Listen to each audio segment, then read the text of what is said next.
नीचे वो लोग आ गए हैं, कोई भेजो ना, मैं उनको रिसीव कर लूँ। वो सिंगर आ गए हैं तो उनको लेके आ जाओ। वो सृष्टि है, मेरी डॉटर ही है। कहाँ पर है? नंबर है वहीं पे नीचे ही है अभी। आप नंबर लिख लीजिए, 9 आपका नंबर है ना? सृष्टि का नंबर है ना? 98198 98 92109। मैं लेके आता हूँ।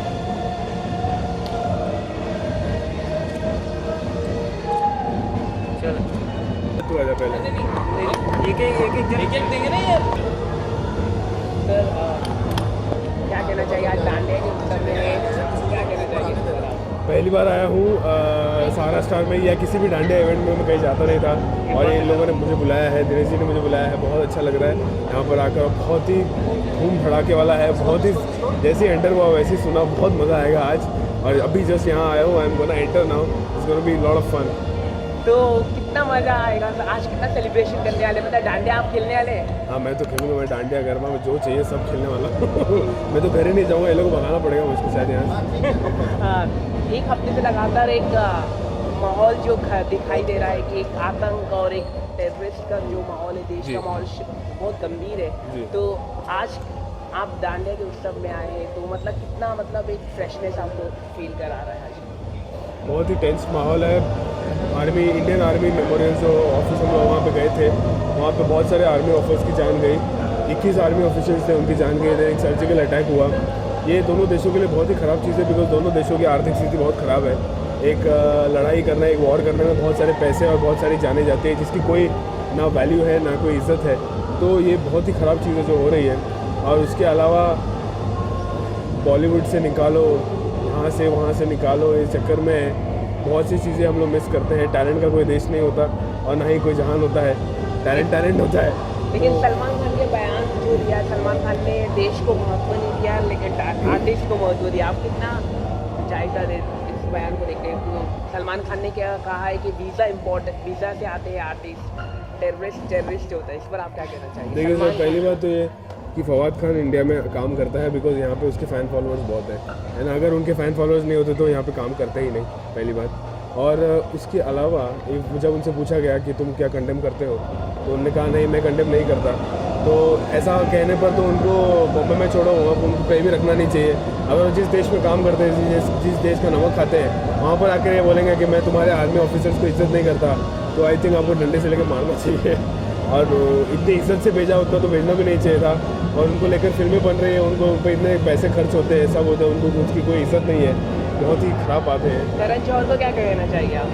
करण जौहर की फिल्म में फवाद खान है, तो आपको लगता है कि उनको हटा देना चाहिए भविष्य में करण जौहर को? और ये जो फिल्म डायरेक्टर है महेश भट्ट, सब लोग उनके सपोर्ट में आए हैं, तो आप कैसे देखते हैं इन लोगों को?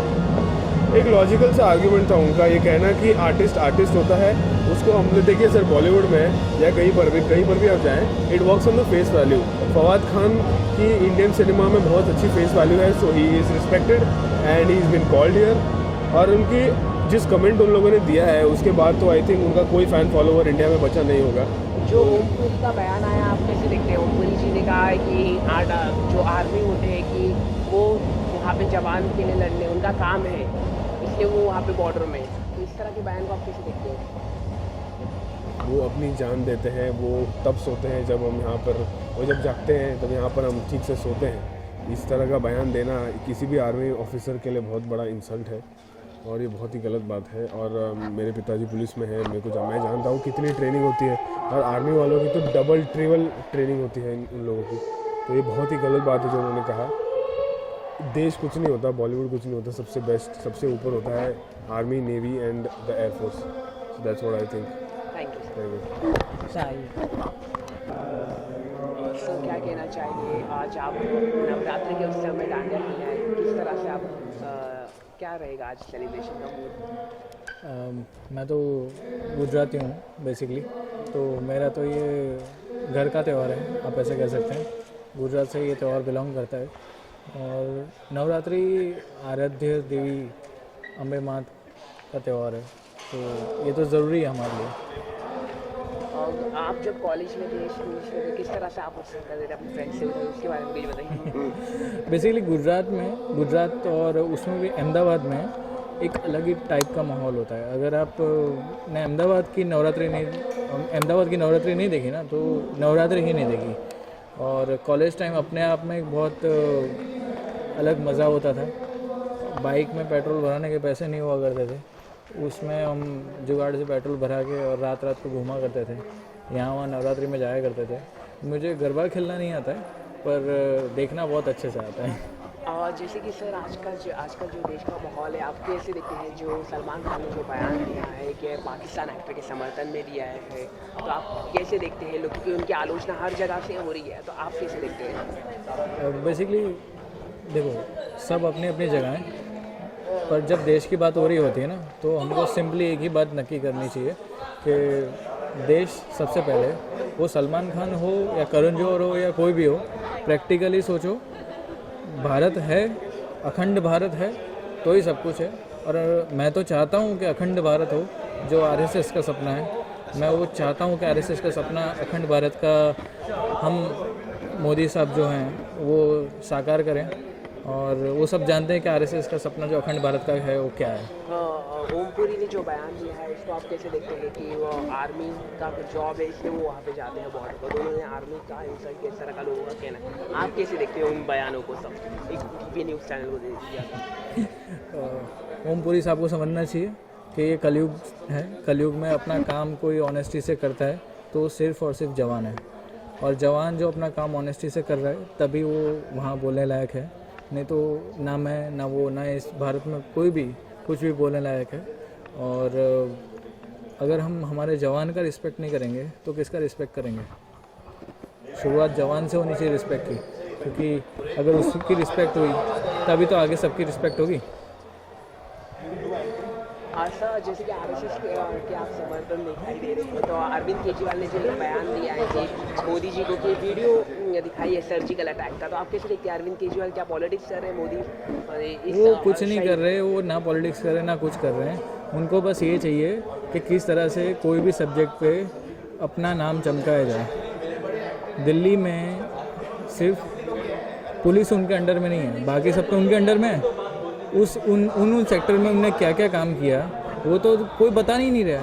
अब वो काम कोई कवर अप करने के लिए कुछ ना कुछ तो चाहिए, और मीडिया में रहने के लिए कुछ ना कुछ तो आपको बोलना पड़ेगा।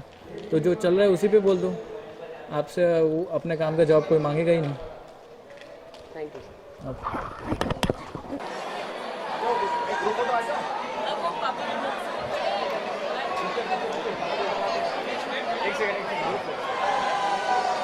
Come close. Look here.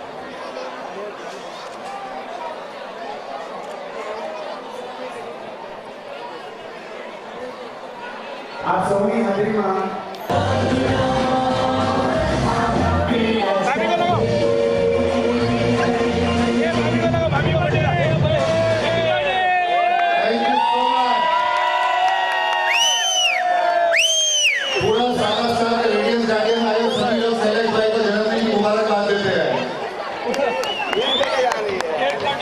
Shailesh भाई, can I have you over here, Shailesh भाई?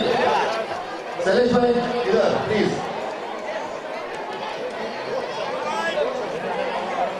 यार टेबल हटा लेंगे। हाउसकीपिंग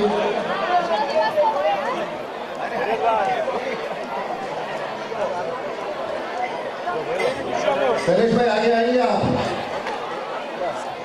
ये रंगीन चेहरे को सब આજે હું એમ નહીં કહું કે મારા મેમ્બરો, હું કહીશ મારા ભાઈઓ અને મારા મિત્રો, અહીંયા આપણે જે સહારાની નવરાત્રી મંત્રી સાહેબના સત્વરે કરી રહ્યા છીએ, અને આજે મારા કમિટી મેમ્બરોએ અને બધા મેમ્બરોએ મારી જે બર્થડે ઉજવી છે એ બદલ હું દરેક મારા કમિટી મેમ્બરનો અને આપ સૌ સભ્યોનો ખૂબ ખૂબ આભારી છું. Thank you very much. Thank you Shaileshbhai. અને next announcement fun and fair master શેફનું બધું જ મોકલાઈ ગયું છે. જેને પણ રસ હોય જણાવેલ સરનામે છેલ્લા સ્ટોર્સમાં તરત જ ફોર્મ માટે કોન્ટેક્ટ કરે. આજે આપણે આટલી મોટી સંખ્યામાં અહીંયા હાજર છો તો આ એક ચાન્સ લઈ લઉં છું. Circular is on the way. Thank you.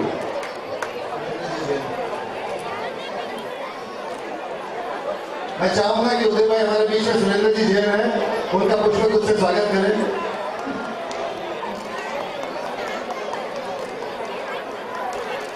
और अब रेडियंस जाटिया की टीम पर्पल ब्लू की तरफ से उदय भाई को एक पुष्प गुच्छ. Thank you so much. अब मेरे साथ हमारे बीच में आज कुछ सेलिब्रिटीज आए हुए हैं जो अपनी फिल्म का लॉन्च करने जा रहे हैं। May I request a very fine music composer and singer Sandeep Batra to come up on stage and introduce his team. Sandeep Batra से रिक्वेस्ट करूंगा कि स्टेज पर आए। A very smart young guy, a very fine music composer, a very sweet talker, and a very smart, handsome